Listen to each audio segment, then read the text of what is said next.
ខ្មៅគឺជាកត្តាចង្រៃបំផុតលើដំណើរការនៃការផលិតកម្មដំណាំស្រូវ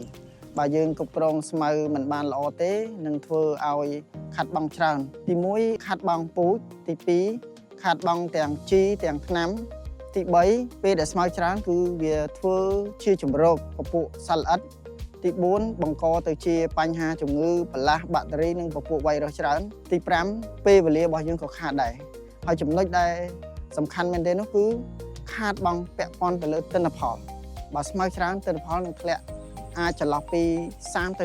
40%ទៅលើការផលិតស្រូវសម្រាប់ដំណោះស្រាយជូនបងប្អូនទៅលើការគ្រប់គ្រងស្មៅខ្ញុំមាន2ជម្រើសទី1គឺការគ្រប់គ្រងស្មៅដោយការប្រើប្រាស់ផលិតផលគុំគ្រាប់ទី2ជម្រើសទី2របស់យើងគឺយើងប្រើប្រាស់ថ្នាំសម្លាប់តែបើសិនជាតំបន់បងប្អូនអាចរៀបចំដីបានល្អមានប្រភពទឹកក្នុងការបញ្ចូលក្រោយបាញ់គុំគ្រាប់រួចខ្ញុំគិតថាជម្រើសទី1គឺល្អបំផុតចំណាយលុយតិចសុវត្ថិភាពទៅលើដំណើរការនៃការលូតលាស់គឺផលិតផលគុំគ្រាប់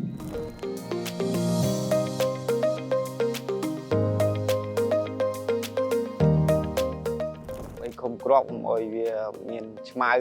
វាស្រួលយើងដាក់បញ្ចូលទឹកចាំបានបញ្ចូលទឹកវាខុសគ្នាពេលយើងបាញ់ឆ្មៅមានពេលយើងបាញ់ទៅស្អាតស្រួលដើរស្រួលស្រួលមើលទៅពេញភ្នែកមកយល់ទៅបាញ់ក្រុមហ៊ុនផ្កាឈូកត្រូវកើនតាំងពីខ្ញុំបាញ់ឆ្នាំផ្កាក្រុមហ៊ុនផ្កាឈូកមកកើនរហូត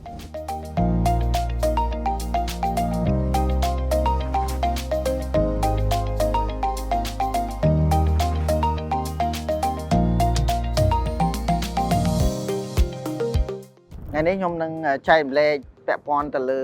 វិធីសាស្ត្រក្នុងការគ្រប់គ្រងស្មៅឲ្យបានល្អប្រសើរហើយនឹងកាត់បន្ថយការចំណាយទី1យើងត្រូវរៀបចំដីជាមុនសិនមានន័យថាយើងភ្ជួរដីហាលចោលចន្លោះពី10ទៅ15ថ្ងៃបន្ទាប់មកយើងបញ្ចូលទឹកហើយយើងចាប់ផ្ដើមរាស់ពង្រាបដីឲ្យបានស្មើល្អបាទបន្ទាប់ពីរៀបចំដីស្មើល្អហើយយើងត្រូវយកគ្រាប់ពូជមកព្រោះបន្ទាប់ពីយើងព្រោះក្នុងរយៈពេល3ថ្ងៃក្រោយយើងចាប់ផ្ដើមបាញ់ថ្នាំគុំគ្រាប់ចូល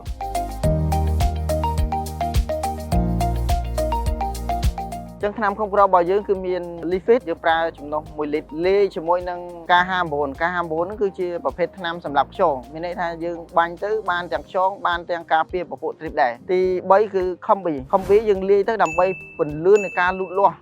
ឲ្យដំណាំស្រូវរបស់យើងដុះមកលឿន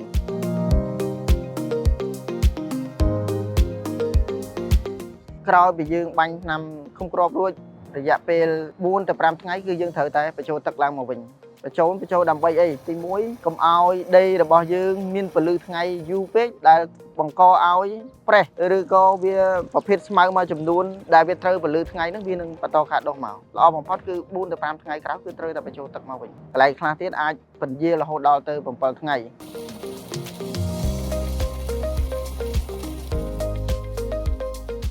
គុណសម្បត្តិនៃការប្រើប្រាស់ថ្នាំគុំគ្រាប់គឺទី1គឺកាត់បន្ថយការចំណាយខ្ញុំបញ្ជាក់ដដែលអញ្ចឹងកាត់បន្ថយការចំណាយទី2វាធ្វើឲ្យការប្រមូលផលស្រូវរបស់យើងនេះទាន់ពេលវេលា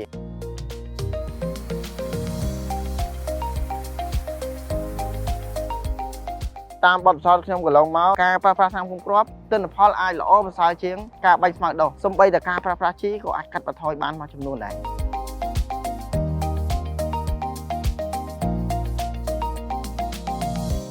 ចំណុចសំខាន់នៃរូបមន្តថ្នាំគុំគ្រាប់របស់ក្រុមហ៊ុននីដាយើងគឺសុវត្ថិភាពបំផុតទៅលើដំណើរការនៃការលូតលាស់របស់ដំណាំស្រូវ